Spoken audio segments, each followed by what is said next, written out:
నమస్తే. మనం చక్కగా ఇంట్లోనే పన్నీరు చేసుకుంటున్నాం. దీనికి పాలు బాగా పొంగొచ్చే వరకు కాగిన తర్వాత నిమ్మరసం తీసుకొని ఒక 4 స్పూన్స్ నిమ్మరసం వేసుకున్నాను. ఒక 2 లీటర్ల పాలకి నేను వేసుకొని నిమ్మరసం వేసి ఇలా కలిపేసి ఒక 5 నిమిషాలు వదిలేయాలి.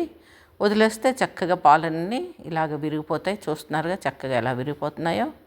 మనకి ఒక 7 నిమిషాలు 10 నిమిషాలకి మొత్తం బాగా విరిగిపోతాయి అన్నమాట పాలు.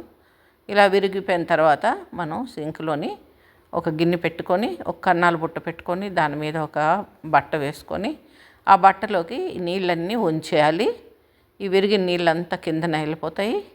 పాలు విరుగుడంతా బట్టలో ఉండిపోతుంది. ఇప్పుడు ఈ బట్ట పైకి లేపి బాగా కదుపుతూ అటు ఇటు దగ్గరగా చేసేసుకోవాలి. పాలు విరుగుడం అంతాను దగ్గర చేసేసిన తర్వాత మనం ఒక దేనికైనా ఈ బట్టని ముడివేసి వేలాడదీయాలి. నేను సింక్లోని కొళాయికి వేలాడదీసేస్తాను. దీనిలో నీరంతా నెమ్మదిగా ఇలా కారిపోతుంది.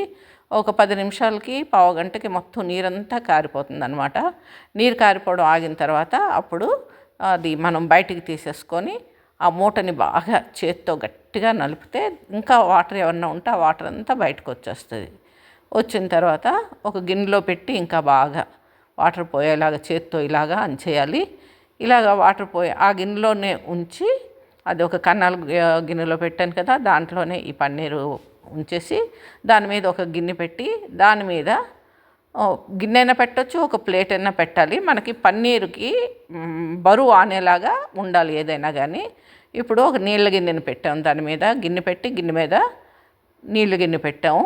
ఇప్పుడు ఈ బరువుకి నీటి బరువుకి మొత్తం దానిలో ఉన్న నీరంతా పోయి మనకి పన్నీర్ చక్కగా తయారవుతుంది. ఇలాగనమాట వదిలేయాలి. ఒక 3-4 గంటలు వదిలేస్తే చక్కగా చూసారుగా పన్నీర్ ఎంత చక్కగా వచ్చేసిందో. దీనికి మనకు నచ్చినట్టు వండుకోవచ్చు. ఈ వీడియో నచ్చితే ప్లీజ్ లైక్ చేయండి. Thank you.